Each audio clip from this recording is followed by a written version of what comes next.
We have a hem with an easing stitch. It's on a curve, and that means that your seam allowance edge is going to be a larger circumference than your hem edge. So you have to reconcile that to make your hem nice and neat. You cinch it down just a little bit, and I like to sort of start pinning it slightly in place just so that I have a reference point while I ease. So maybe in the centers, like that.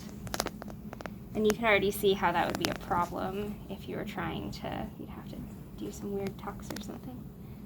You just start pulling it down and distributing